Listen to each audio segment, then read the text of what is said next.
결혼 6년 차. 남편은 술을 자주 마시지 않는 사람이다. 한 달에 한두 번 있는 술자리에 대해 별로 신경 쓴 적이 없었다. 그런데 어느 날 아침 침대에 남편이 없었다. 이상한 예감이 들어 거실로 나갔지만 어디에도 남편의 흔적은 없었다. 전화를 해도 받지 않고 회사로 전화를 해도 받지 않았다. 당시 시간은 아침 6시 반. 불안한 생각들이 머리를 스쳤다. 무슨 일이 생긴 건 아닐까? 걱정스러운 마음으로 다짐했다. 사람만 있으면 용서하자. 무사하기만을. 그렇게 평소처럼 출근 준비를 하고 아이를 등원시켰다.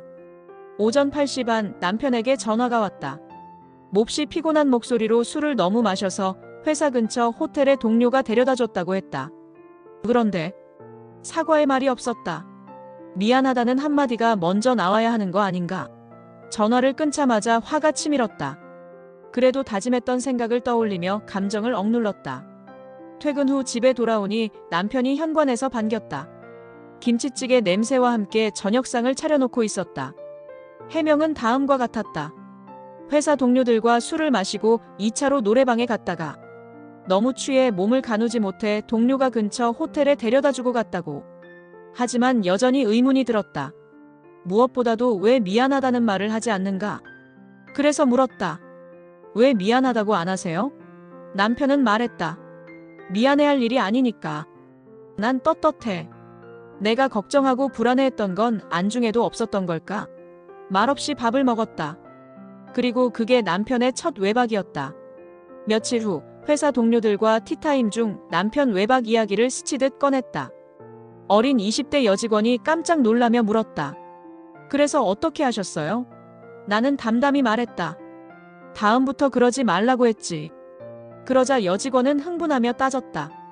확인 안 해보셨어요? 블랙박스, 카드 내역, CCTV까지 다 확인해야죠. 나는 커피를 홀짝이며 말했다. 그래서 바람이면? 어차피 이혼할 것도 아닌데. 난 남편의 말을 믿기로 했어. 어차피 함께 살 거라면 진실은 모르는 게 낫지. 그 말을 들은 선배는 웃으며 말했다. 정말 남편 사랑하시나 보네. 그 말은 비꼬미였지만 틀린 말은 아니었다.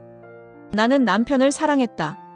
출퇴근을 챙기고 식사를 걱정하고 진심 어린 조언과 격려, 잦은 스킨십. 하지만 그 외박 이후부터 의문이 생겼다. 나는 왜 더 이상 화가 나지 않을까? 진실을 알고 싶지 않은 걸까? 한 달 후 두 번째 외박이 있었다. 이번엔 금요일 밤. 토요일 아침 6시 반 거실에 남편이 없었다. 하지만 나는 덤덤했다. 아, 두 번째다. 핸드폰을 만지다 7시 반쯤 현관문이 열렸다. 나는 자는 척했고 진짜로 잠들었다. 9시 넘어 거실로 나가자 남편이 어색한 표정으로 있었다. 나는 먼저 말을 걸었다. 미안해, 어젯밤에 일찍 자서 당신 들어오는 걸 못 봤네. 몇 시에 왔어? 그는 얼버무렸고 나는 집안일을 하며 아무 일 없던 듯 행동했다. 남편은 오히려 평소보다 더 잘해줬다. 나는 왜 그날 모른 척했을까? 이유는 하나, 싸우기 귀찮아서. 그게 전부였다. 남편의 두 번째 외박 이후 우리 일상은 다시 평온했다. 겉으로는 아무 문제도 없어 보였다. 여전히 서로에게 잘했고 대화도 많았고 가족끼리의 일상은 평화로웠다. 하지만 내면의 질문은 사라지지 않았다. 나는 왜 이렇게 아무렇지도 않은 걸까?